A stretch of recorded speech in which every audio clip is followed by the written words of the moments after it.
Hola chicos, hoy ustedes van a tomar apuntes de los verbos reflexivos. Vamos. Ok, recuerdan el verbo ducharse en el infinitivo. Aquí tienen un ejemplo de las conjugaciones del verbo ducharse.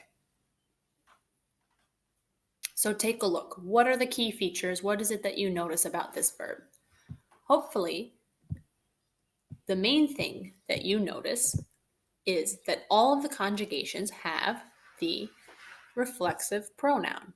Me, te, se, nos, os, and se. This is the key feature when writing and when speaking of how to make a reflexive verb.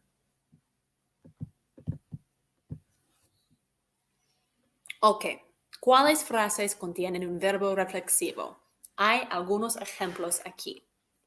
Take a minute to read through the sentences and decide which ones use reflexive verbs. If you think that you need more time, please pause the video, and when you're ready to continue, just hit play.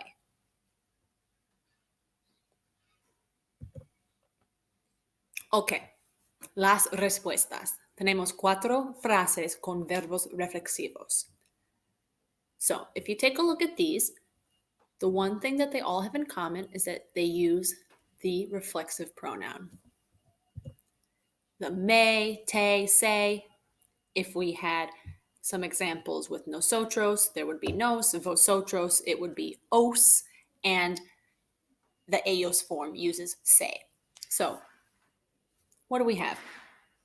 With the first 2 sentences, ella se despierta, tú te duchas, looks normal. We put the reflexive pronoun before the conjugated verb, but after the subject. With the bottom 2 sentences that are reflexive, we can see that it's not necessary to put the subject. You don't have to write yo. You don't have to write ella. But you do have to write the reflexive pronoun.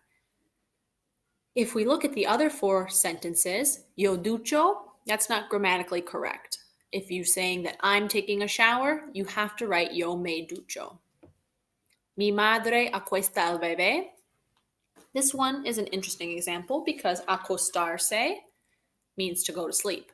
So if mom herself is going to sleep, then it's mi madre se acuesta. But because she's putting the baby to bed, this is why it's not a reflexive verb. So you can see that verbs have the ability to be reflexive or not. And that's why including the pronoun is very important.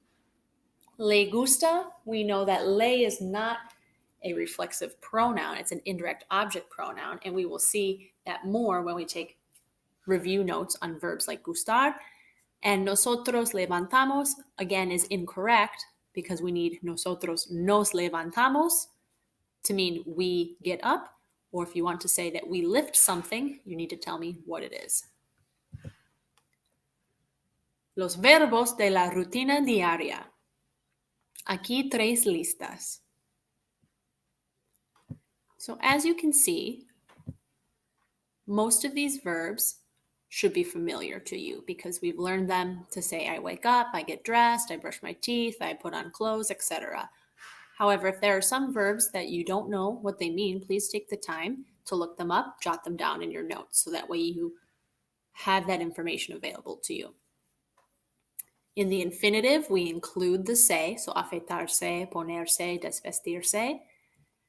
And in case you've forgotten, here are some boot verbs. Acostarse, so yo me acuesto, it's an O to U-E boot verb. Despertarse, me despierto. And we have desvestirse and vestirse, E to I verbs. Desvisto, yo me desvisto, and yo me visto. Exactly. One thing you should remember from the other sets of notes, this makes sense because vestirse, if that is a boot verb, desvestirse should be one too because it's basically the same verb just with a prefix. And then the last one, dormirse, is another O to U-E verb.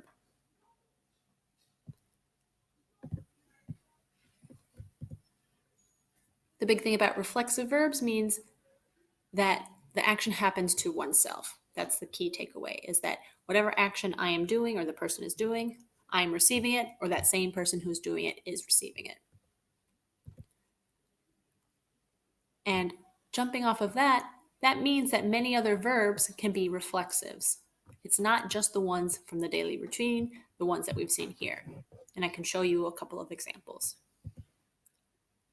Ok, para mi cumpleaños yo me compro una camisa nueva. The verb comprar, to buy, is not normally reflexive.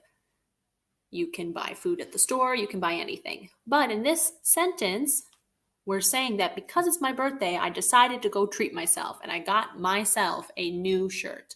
That's why we make this reflexive. So that way we know that not only did I buy the shirt, but I'm the one receiving it. Second sentence, él se mira en el espejo. He looks at himself in the mirror. Okay, we could say that he looks in the mirror, and 9 times out of 10, he's also going to be looking at himself.